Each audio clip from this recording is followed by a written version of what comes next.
नेपालीका अगाडि एक थरी कुरा गर्ने अनि पशुपतिनाथ दर्शन गर्न चाहिँ प्रचण्डज्यूको चाहिँ खुट्टा काम्ने, पशुपतिनाथ दर्शन गर्न चाहिँ उहाँलाई आफू खट्टी कम्युनिस्ट हो भन्ने याद आउने, पशुपतिनाथ दर्शन गर्नु पर्यो भने चाहिँ उहाँले जनयुद्धको बेला मैले त मन्दिर भत्काएको कहाँ त्यो ढुङ्गाको मूर्ति पुज्छु र भन्ने, अनि उहाँ उज्जैन गएर चाहिँ 108 किलो कि कति किलोको चाहिँ माला चढाएर चाहिँ महाकालको दर्शन गर्नुपर्ने, अनि इन्डियाको शिवजी चाहिँ शिवजी, नेपालको शिवजी चाहिँ के त?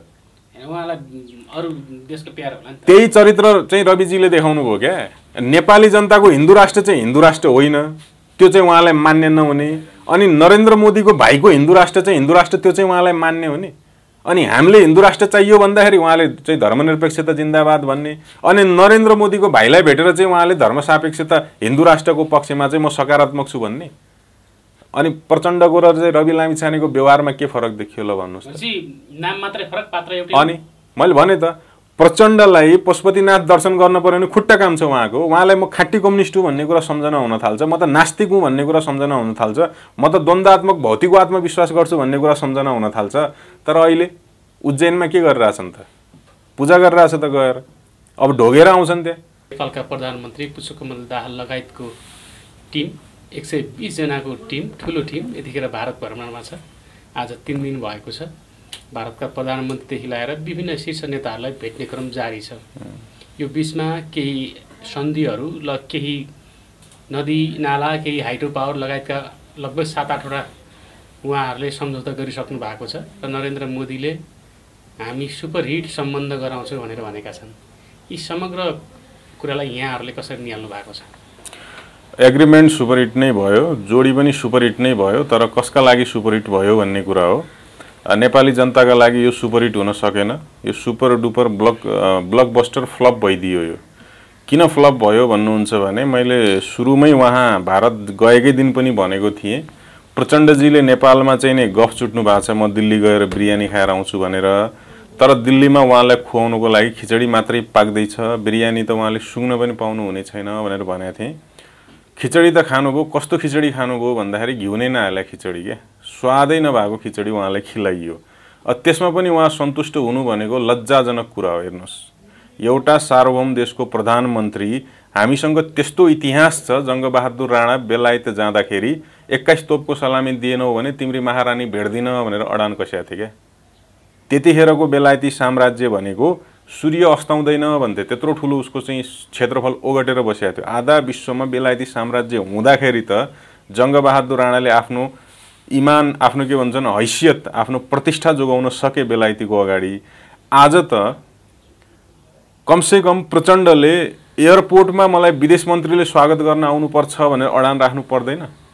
आफ्नो मर्यादालाई राज्य मन्त्रीमा झार्ने होइन नि। अनि लाजमर्दो कुरा के भइदियो भने विदेश मन्त्री एस जयशङ्कर अफ्रिकातिर, अनि स्वागत गर्न आएको छ राज्य मन्त्री, कुनै पनि मिटिङमा विदेश मन्त्रीको उपस्थिति छैन। अनि यता प्रधानमन्त्री र प्रधानमन्त्रीको कुराकानी हुन्छ, नरेन्द्र मोदीले ट्विट गर्नुहुन्छ, नरेन्द्र मोदीले गरेको ट्विटलाई रिट्विट गर्नुहुन्छ भारतको विदेश मन्त्री एस जयशङ्करले अफ्रिकामा बसेर। त्यस पछाडि सन्धि सम्झौता कस्तो प्रकृतिको भयो भनेर निहाल्नुहोस् तपाईँले। हाइड्रो पावरमा त अहिले हो र भारतको चाहना, हाइड्रो पावरमा भारतको स्वार्थ आजको दिनमा लुकेको कुरा हो र, जग जाहेर कुरा हो नि त।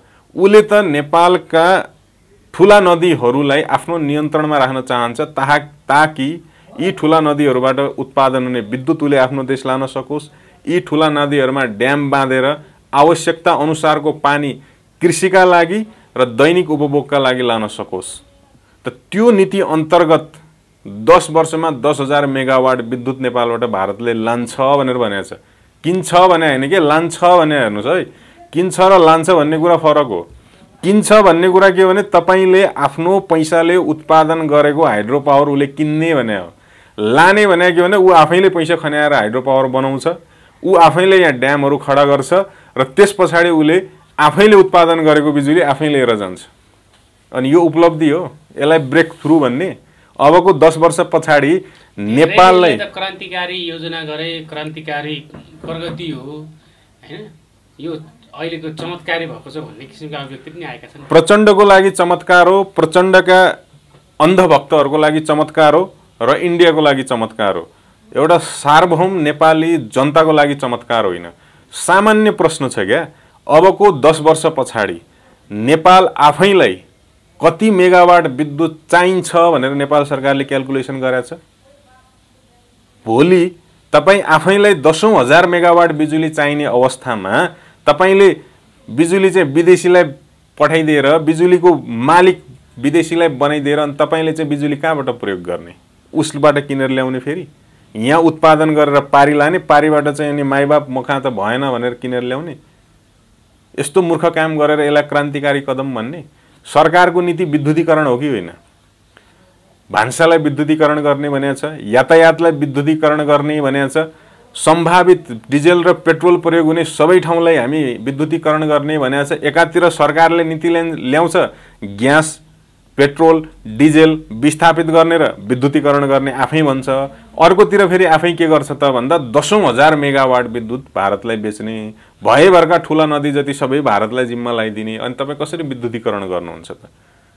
यो तुलना गरेर हेर्न पर्दैन। म त्यसकारण भन्दैछु क्या, 10औं वर्षको त तपाईँले एग्रिमेन्ट गर्नुभयो, तर 10औं वर्ष पछाडि तपाईँको आफ्नो देशलाई चाहिने विद्युतको मात्रा कति हो त?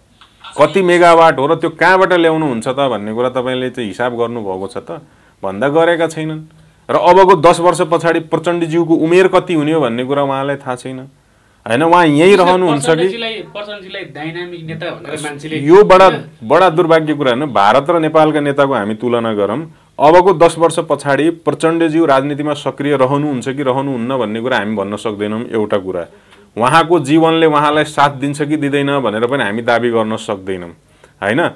र उहाँले गरेको यो निर्णय त 10 वर्ष हैन 20 वर्ष पछाडि पनि त समाजलाई त असर गर्ने भयो नि। अब हेर्नुहोस् है, भारतको नेताहरू ऊ 2 वर्ष राजनीतिमा बसोस्, 5 वर्ष राजनीतिमा बसोस्, 10 वर्ष राजनीतिमा बसोस्, ऊ बाँचोस् कि मरोस्, तर आफ्नो देशलाई 100औं वर्ष हित हुने खालको काम गरेर मर्छ।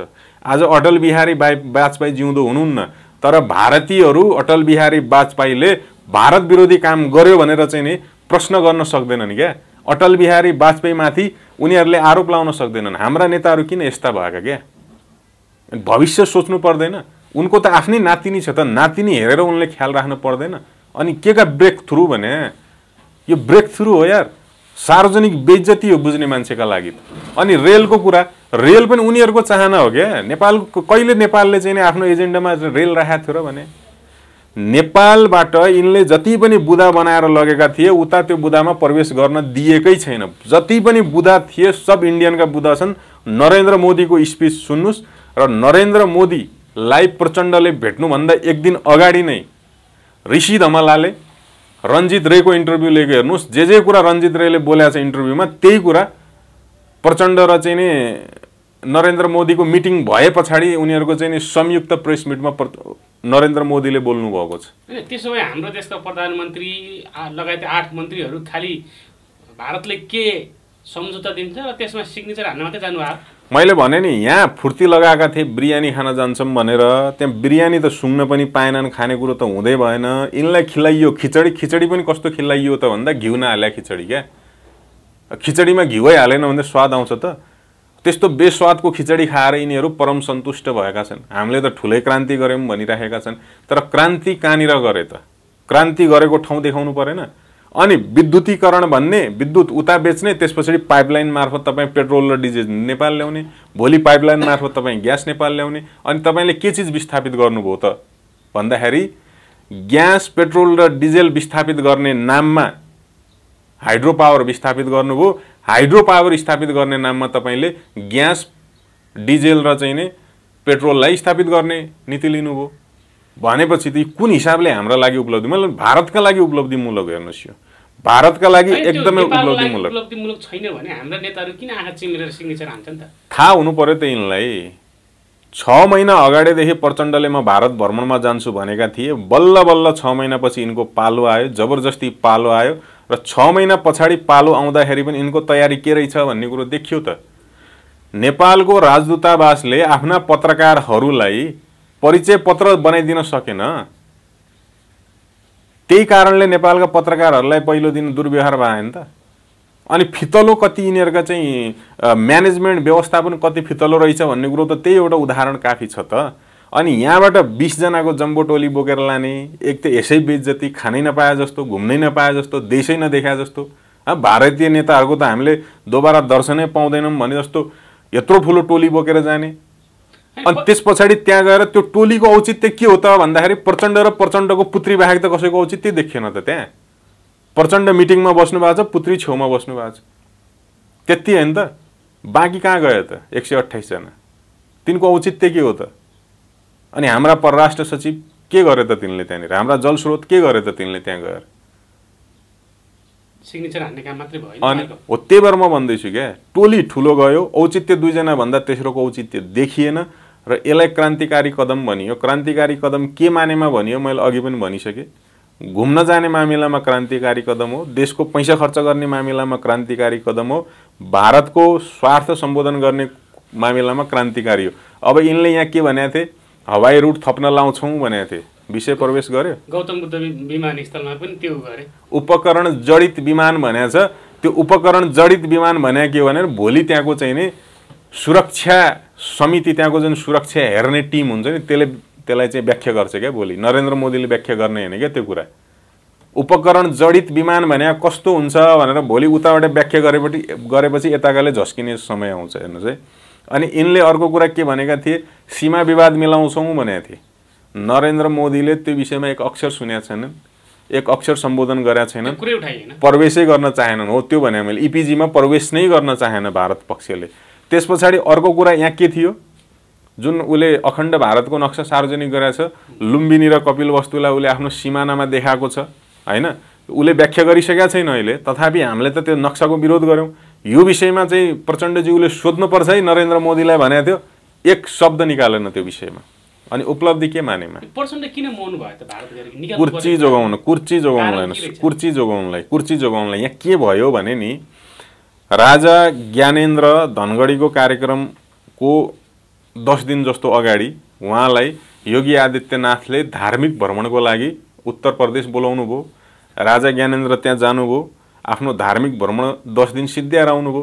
अब यहाँका आफूलाई गणतन्त्रका मसिहा भन्नेहरूको त मुटुमा ढ्याङ्ग्रो ठोक्न थाल्यो। अब यिनले त त्राहीमाम भइसक्यो, त्राहीमाम भइसक्यो भने यिनका नाडी गल्न थाले, यिनको प्रेसर हाई हुन थाल्यो, यिन त पुरै चाहिँ यिन त त्रसित भयो, यिनको त मुटुमा त ढ्याङ्ग्रो ठोक्न थाल्यो। यिनले त के बुझे त्यसलाई भन्दाखेरि, ओहो अब भारतले चाहिँ राजा अगाडि सार्ने भयो, हाम्रो खाइपाइ आएको यो व्यवस्था त ढल्ने भयो, अब हामी त अब यहाँका सर्व हाकिम हुन नपाउने भयौँ भन्ने यिनको मनको बाघले जसरी यिनीहरूलाई चाहिँ नि तर्साउने काम गर्यो, त्यो तर्साएको परिणाम देख्यौँ कि हामीले। यिनलाई यदि राजासँग त्यति नै डर हो भने र भारतले राजालाई कुर्सीमा राखिदिन्छ भन्ने त्यति नै यिनको चाहिँ नि बुझाइयो भने, भारतले कुर्सीमा राख्ने राजालाई हामी आफै कुर्सीमा राखिदिउँ न त भनेर राजासँग सहकार्य गर्न छोडेर किन विदेशीको चाहिँ खुट्टा ढोक्न जान्छन् भने क्या। अनि विदेशीको खुट्टा ढोक्न गएपछि त यस्तै खालको परिणाम निस्किने हो नि। अनि यसमा के गर्व गर्नुहुन्छ भने?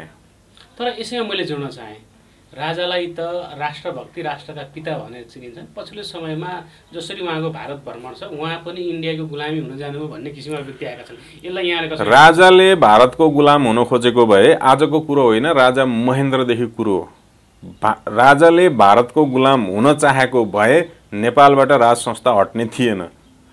मैले भने नि, ऋषि धमलाले प्रचण्डले भारत जानुभन्दा अगाडि रञ्जित रेको जुन अन्तर्वार्ता लिनुभएको छ नि, बहुत महत्त्वपूर्ण अन्तर्वार्ता छ। त्यो कूटनीतिक हिसाबले, राजनीतिक हिसाबले बहुत महत्त्वपूर्ण अन्तर्वार्ता छ। त्यो अन्तर्वार्तामा रञ्जित रेले धेरै कुराहरूमाथि सङ्केत गरेका छन्। सीमा विवादमा हामी बोल्दैनौँ भनेर उनले त्यही भने हुन्, ठ्याक्कै त्यही भयो।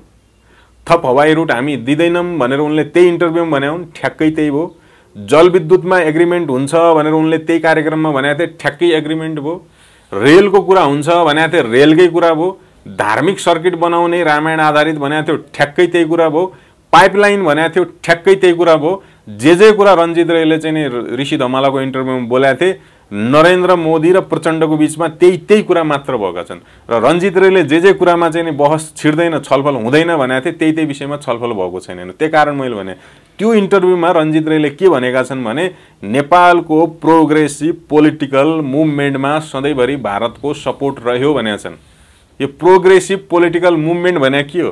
राजा विरोधी आन्दोलन होइन। चाहे तपाईँ पञ्चायत विरोधका यिनका चाहिँ नि भूमिगत भएर यिनले गरेका चाहिँ क्रियाकलापको कुरा गर्नुस्, अथवा पञ्चायत विरुद्ध 46 सालमा यिनले गरेका आन्दोलनका कुरा गर्नुस्, अथवा माओवादीको जनयुद्धको कुरा गर्नुस्, अथवा 2062-63 को जनआन्दोलनको कुरो गर्नुस् त सबै ठाउँमा भारतको सपोर्ट छ भनेर उनले हाकाहाकी बोले। उनले मात्रै बोलेका छन् अहिलेसम्म, अशोक मेहताले त्यो कुरा बोलेका छन्, जेडी बक्सीले त्यो कुरा बोलेका छन्, एसडी मुनिले त्यो कुरा बोलेका छन्, अन्य तपाईका बीजेपीका र कांग्रेस आईमा भएका तेस्रो चौथो र्याङ्किङका नेताहरूले त्यो कुराहरू बोलेका छन्। हैन राजाको यो राजाको अन्तर्राष्ट्रिय लबिङ के राष्ट्रस्थ फर्किन्छ त यो सम्भव हैन। जुन तपाईले भन्नुभयो नि राजा नि भारतको गुलाम बन्न आँटे, मैले तमाम कुरा तपाईलाई किन भनेको भने राजा भारतको गुलाम बन्न चाहेको भए यत्रा घटना घट्ने नै थिएनन् क्या नेपालमा, यत्रो राजनीतिक उथलपुथल हुने नै थिएन, यत्रा व्यवस्थाहरू परिवर्तन हुने नै थिएनन्। जसरी अहिले प्रचण्डज्यूले पक्नु न, जसरी अहिले प्रचण्डज्यूले क्रान्तिकारी छलाङ मार्ने नाममा ठुला ठुला नदी भारतलाई जिम्मा लाउँदै हुनुहुन्छ, त्यसैगरी राजाले भारतलाई जिम्मा लाइदिया भए गद्दी जाने थिएन, एउटा कुरा। दोस्रो कुरा, जसरी प्रचण्डज्यूले चाहिँ नि सीमा विवादमा बोल्न सक्नु भएको छैन, चुपो लाएर बस्नुभयो, त्यसैगरी सीमा विवादमा राजा चुपो लाग्दिया भए पनि राजाको गद्दी जाने थिएन।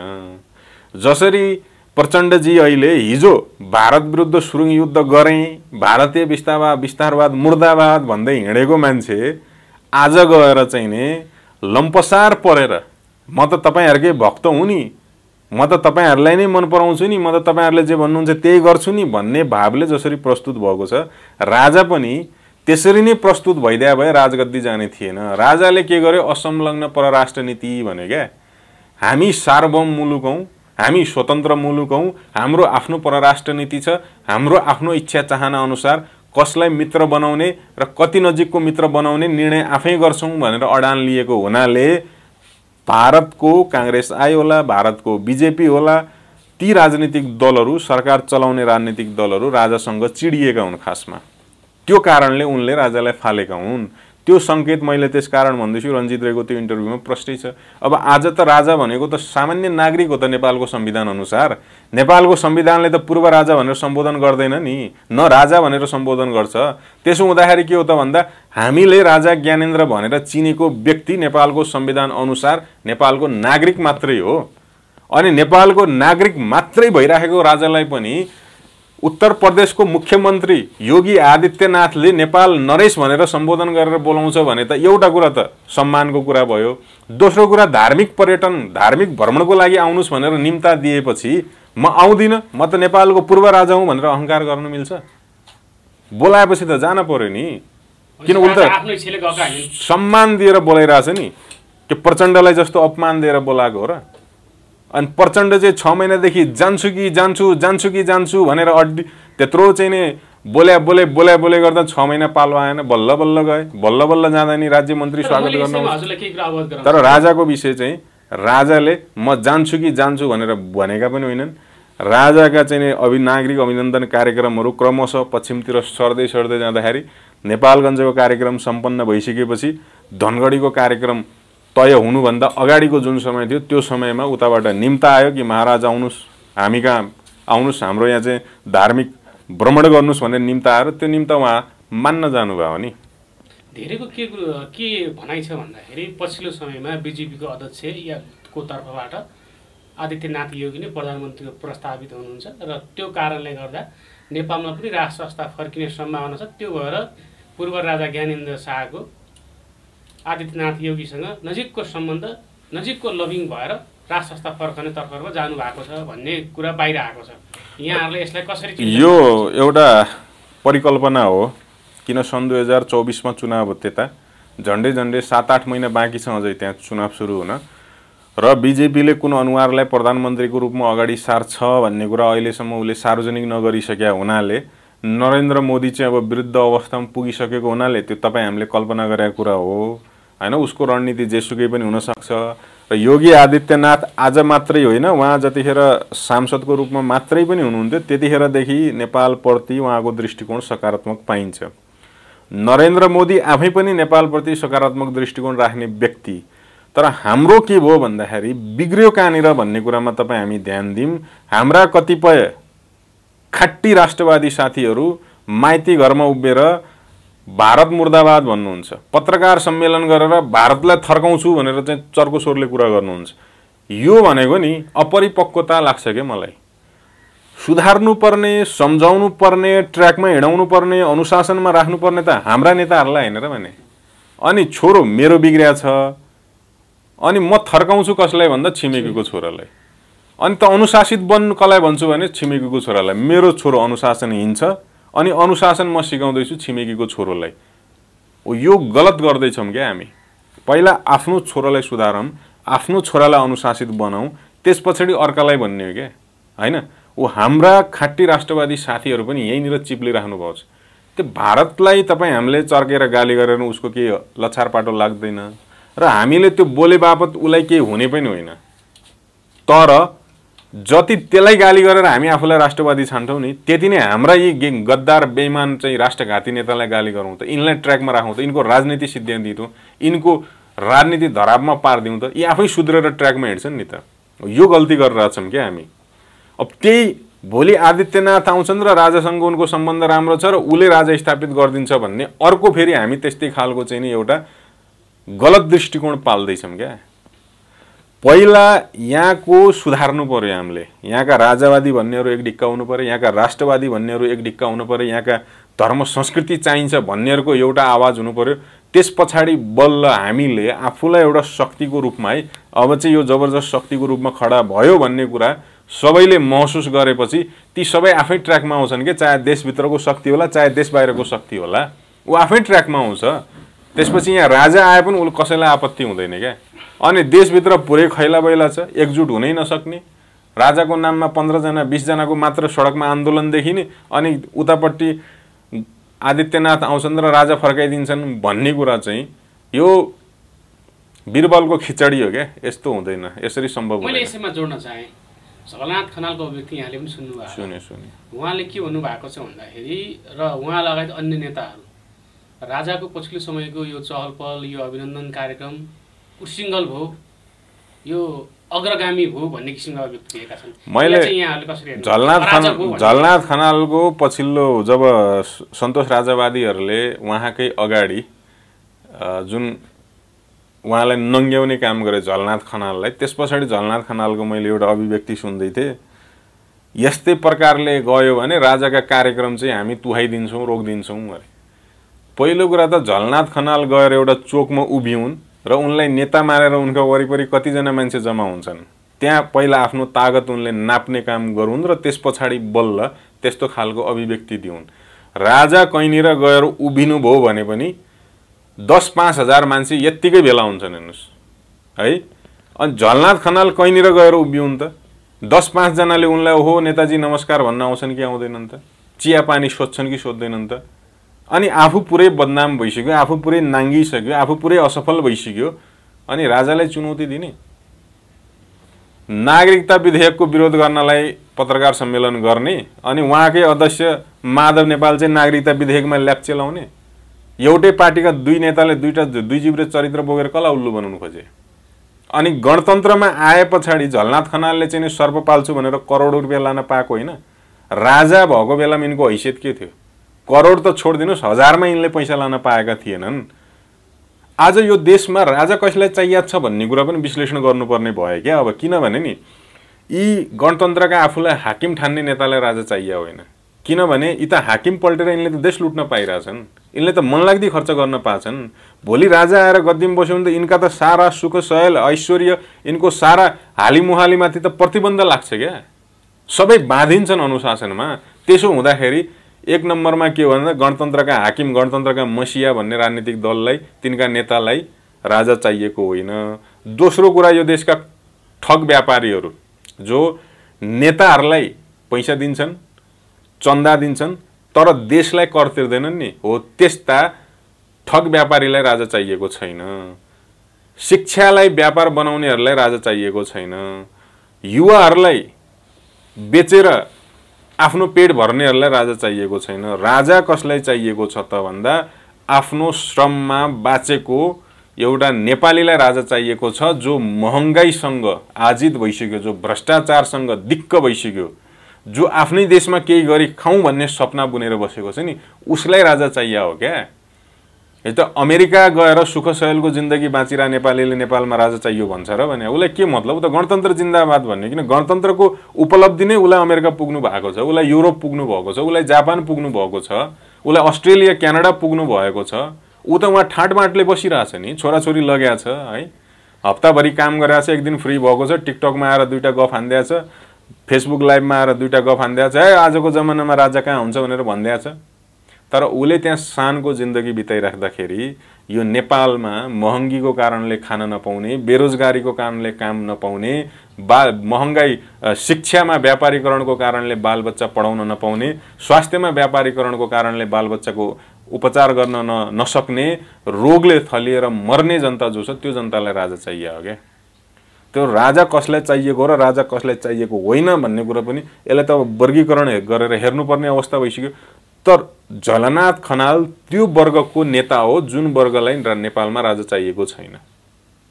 राजा आएपछि यी सबैको के हुन्छ त भन्दाखेरि खाइपाई आइरहेको, देश लुटिराखेको, ठगिराखेको जुन धन्दा छ यो धन्दा चौपट हुन्छ। मैले यसमा अर्को कुरा जोड्न चाहे, पछिल्लो समयमा के छ भन्दाखेरि नयाँ अनुहार भनेका व्यक्तिहरू पनि यति बेला भारत पुगेका छन्, रवि लामिछाने लगायतको टिम पनि भारत पुगेको छ भन्ने कुरा बाहिर आएको छ। त्यसैगरी काठमाडौँका मेयर पनि पुगेका छन्, उहाँ आफ्नो पिएचडीको सर्टिफिकेट लिन जानु होला, त्यो व्यक्तिगत आफ्नो कुरा होला। तर यही प्रधानमन्त्रीको टिम भारतै भ्रमण भइरहँदाखेरि अन्तर्राष्ट्रिय रूपमा चासोको विषय लिइरहँदाखेरि नेपालका नयाँ अनुहार र नयाँ पार्टी होइन रवि लामिछाने पनि भारत पुगेका छन् भन्ने खबरले एक किसिमको शङ्कास्पद कुरा उत्पत्ति भएको छ। यहाँहरू विश्लेषक मान्छेहरूले यसलाई कसरी निहाल्नु भएको छ, के हुन सक्छ होला? त्यो जङ्गलको सिनहरू देखाउँछ नि, जङ्गलको सिनहरू हेर्नु क्या, सिंहले अगाडि अगाडि गएर एउटा भैँसीलाई मार्छ, शिकार गर्छ, शिकार खान्छ। त्यो सिंहले शिकार मार्दाखेरि केही फ्याउराहरू सिंहको पछाडि पछाडि जान्छन्, ढुकेर बस्छन् क्या। यो सिंहले कतिखेर यो शिकारलाई छोड्ला र हामी झम्टिम्ला भनेर कतिपय चरित्र अहिले त्यस्ता देखिन थाले। अहिलेका नयाँ अनुहार फ्याउरा हुन् त्यस्तो देखिन थाल्यो। किनभने यो गयो, यसले त्यहाँ शिकार गर्यो, खायो, अब यो हिँड्छ, यो हिँडेपछि हाम्रो बचेको अलिअलि हामीले पनि लुच्नुपर्छ भनेर ताक परे तिवारी नत्र गोतामे भन्ने एउटा उखान छ कि, त ताक लाएर बसिराखेका छन्।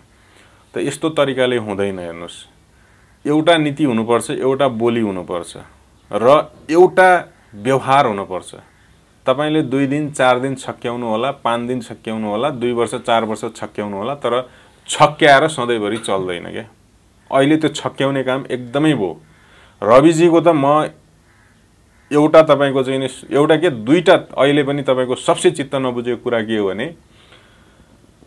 राष्ट्रपतिका अहिलेका राष्ट्रपति रामचन्द्र पौडेल जतिखेर यिनी उम्मेदवार थिए नि, त्यो भन्दा अगाडि नै, जतिखेर यो चाहिँ चुनाव भन्दा अगाडिको समयमा नै कांग्रेस माओवादी लगायतको गठबन्धनले नागरिकता विधेयक पास गर्नुपर्छ भनेर हिँडेको टोली हो, यो संगठन हो यो। अनि यही ग्रुपले नागरिकता विधेयक ल्याएर संसदमा चाहिँ आफ्नो ठूलो संख्या देखाएर पारित गरेर लगेर विद्यादेवी भण्डारी राष्ट्रपतिको अगाडि तेर्छ्यायो हैन। अनि यही ग्रुपले के भन्न थालेको थियो भने चुनाव पछाडि हाम्रो सरकार बनाउँछौं र हामी नागरिकता विधेयक पारित गर्छौं भनेर भनिरहेको थियो। रविजीले के गर्नुभयो त भन्दाखेरि नागरिकता विधेयक सुधार नगरी जस्ताको त्यस्तै पारित गर्नुपर्छ भन्ने व्यक्तिलाई राष्ट्रपतिमा चुनाव गर्नुभयो। अनि त्यो व्यक्तिले नागरिकता विधेयक पारित गर्दैपछि के भन्नुभयो भन्दाखेरि यो त फटा काम भयो, 7 वर्ष प्रावधान राख्नु पर्थ्यो। अनि हिजो किन समर्थन गरे? हिजो थाहा थिएन र रामचन्द्र पौडेलको कार्यसूचीमा नागरिकता विधेयक छ भनेर। अनि त्यही भएर म भन्छु क्या, यो दुई जिब्रे चरित्र किन देखाइरहा? हिजो उहाँलाई थाहा थिएन र रामचन्द्र पौडेलको कार्यसूचीमा राष्ट्रपति बने लगत्तै नागरिकता विधेयक पास गर्ने भनेर राखिएको छ भनेर। यो कुरा पनि खुलाएको छ कि अहिलेको पार्लियामेन्टमा 3-4 वटा नयाँ दल आउनु भएको छ, नयाँ सांसद आएको छन्। संसदमा बहस भइसकेपछि मात्रै नागरिकता विभेदको छलफल भइसकेपछि मात्रै नागरिकता विभेद पारित हुनुपर्ने हो नि त। यहाँ त दल पनि नयाँ, सांसद पनि नयाँ आएका छन्। अनि पुरानै सांसदको लाई कार्यविधि बनाएर पास गर्न मिल्छ र भने यो गैर कानुनी भएन र?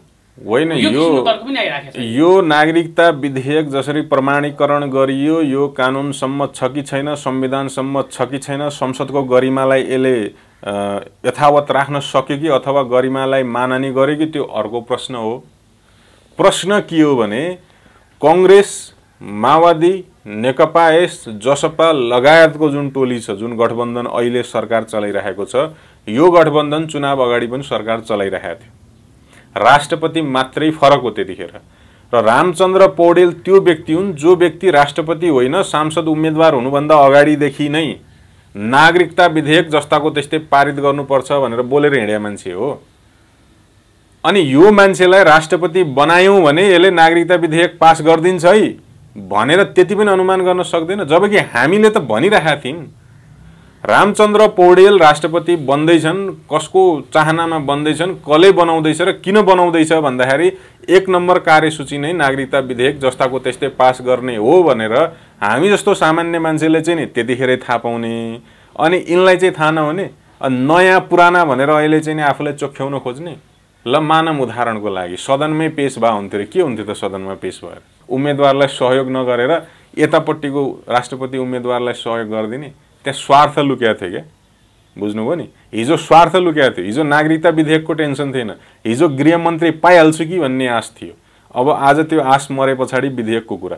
अर्को मलाई चित्त नबुझेको कुरा चाहिँ के हो भने जनताको अगाडि भोट माग्न जाँदाखेरि निधारमा टीका लगाएर मन्दिरको आँगनमा उभिएर हातमा डोरो बाँधेर गढीमाईको कसम खानेले के भनेको थियो भन्दाखेरि म त मानव धर्म मान्छु, म मेरो धर्म मान्छु, तिमी तिम्रो धर्म मान, धर्मको राजनीति गर्दिन, धर्मनिरपेक्षता ठिक छ भनेर भने हैन।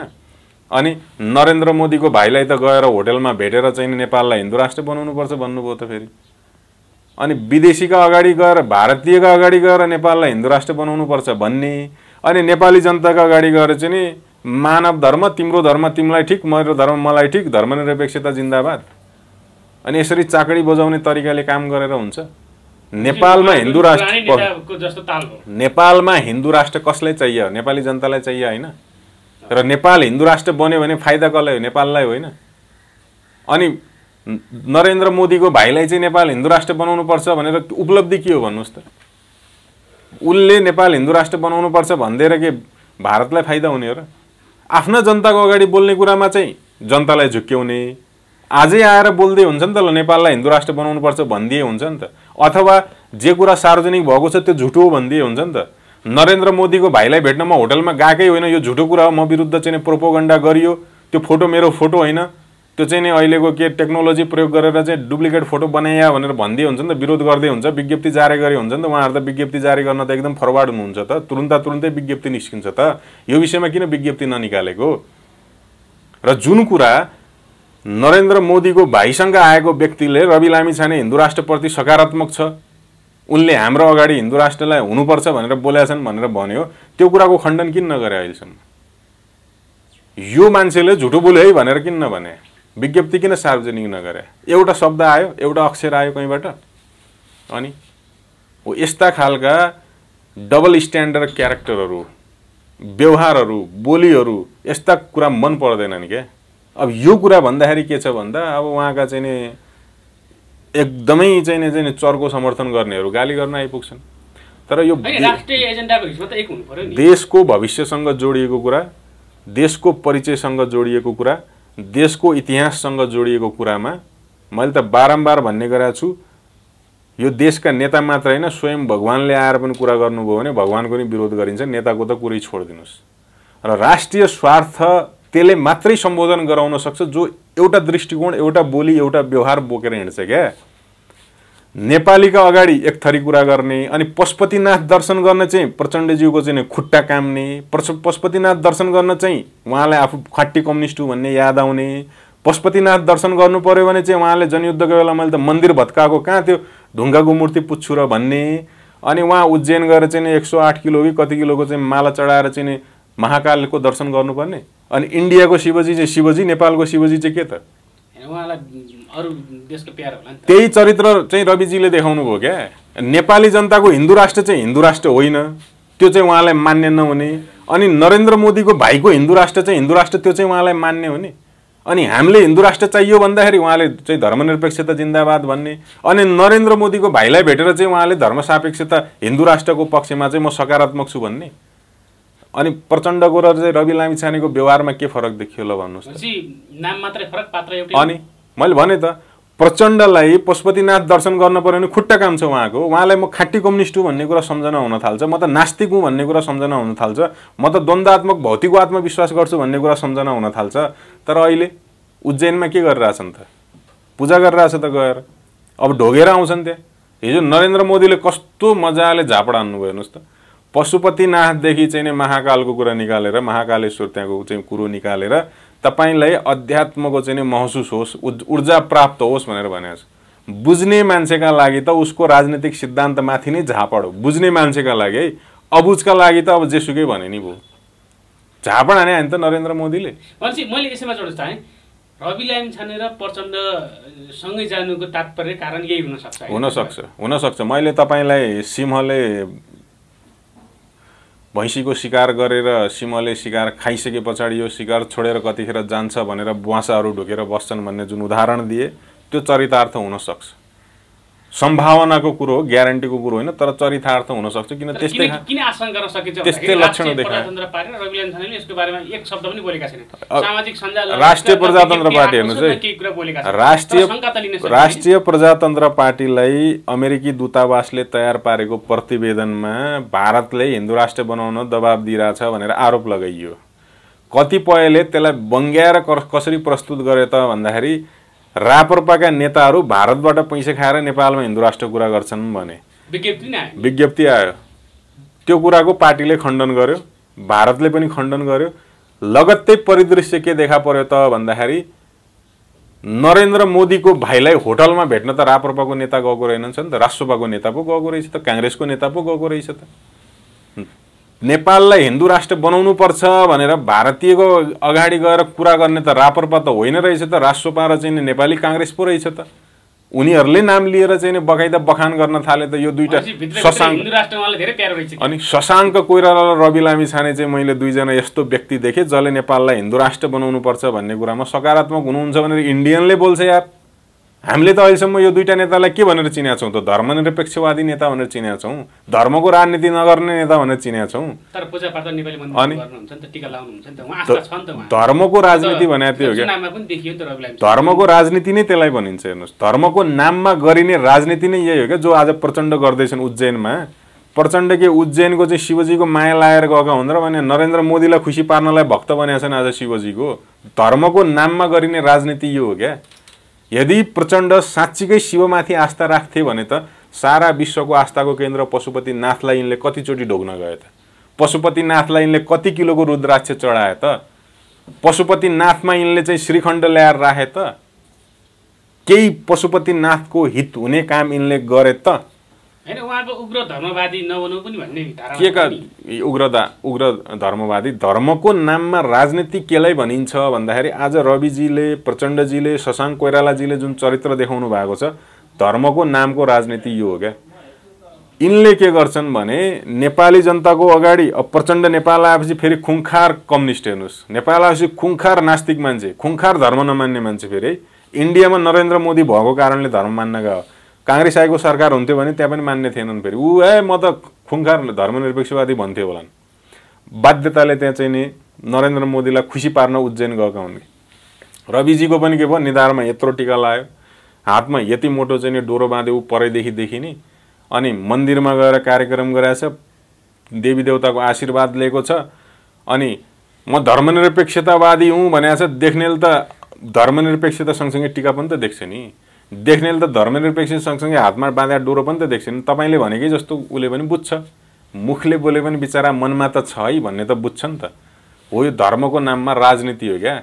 यो गैर हिन्दूलाई पनि उल्लु बनाउने, हिन्दू राष्ट्र पक्षधरलाई पनि उल्लु बनाउने, धर्मनिरपेक्षतावादीलाई पनि उल्लु बनाउने, धर्म सापेक्षतावादीलाई पनि उल्लु बनाउने र दुईटै पक्षको भोट कलेक्सन गर्ने खेल, यसैलाई भनिन्छ धर्मको नाममा राजनीति।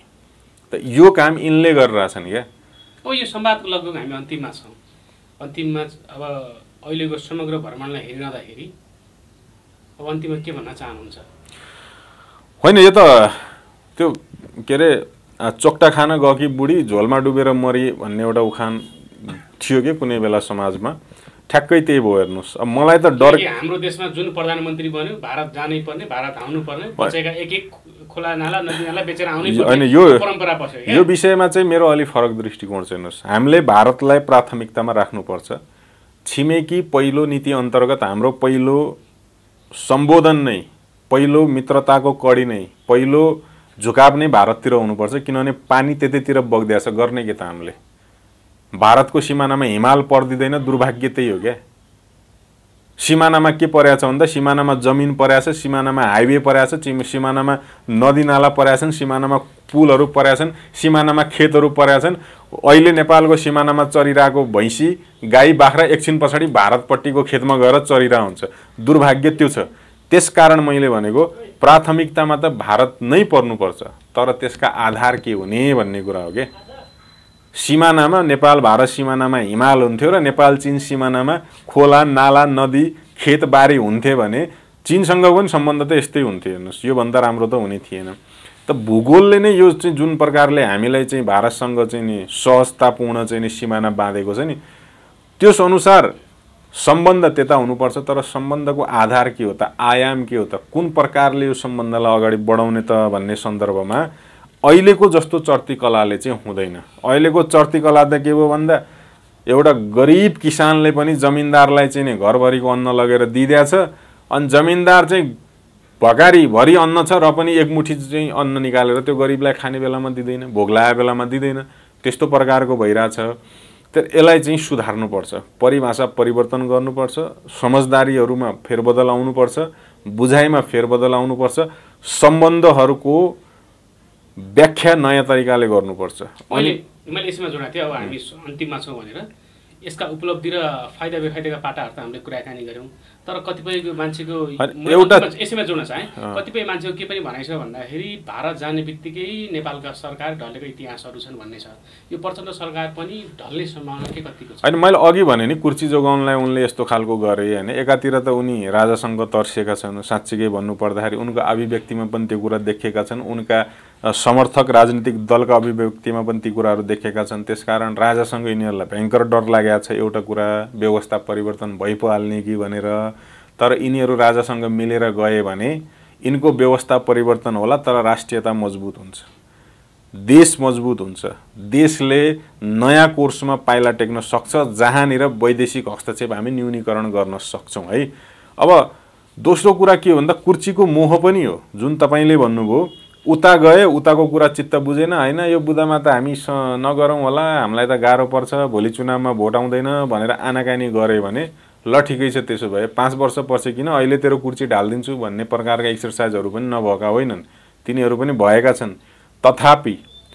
तथापि जहाँनिर राष्ट्रिय सहमति भएको छ, जहाँनिर राष्ट्रिय एकता भएको छ, त्यहाँनिर भारतले पनि नेपाललाई सधैँभरि सम्मान गरेको छ। उदाहरण ती पनि छन् हामी कहाँ। त्यस कारणले कुन एङ्गलबाट, कुन दृष्टिकोणबाट, कुन प्रकारले र कुन मेन्टालिटीले सहकार्य गर्ने भन्ने कुरा हो के। अब अहिले प्रचण्डजीले आफ्नो कुर्सी जोगाउनलाई त सहमति गर्नुभयो, तर त्यसको 10 वर्ष पछाडि देखिने असर के हो त? हामी के भन्छौँ, 1950 को सन्धि राष्ट्रघाती थियो भन्छौँ, किन आजसम्म त्यसले पिरोल्या छ नि त। अब अहिले विद्युत सम्बन्धी गरेको सन्धि 10 वर्ष पछाडि 10,000 मेगावाट लाने भन्ने सन्धिले 10 वर्ष पछाडि नेपालीलाई नै ऊर्जा सङ्कट सामना गर्न बाध्य नपारोस्।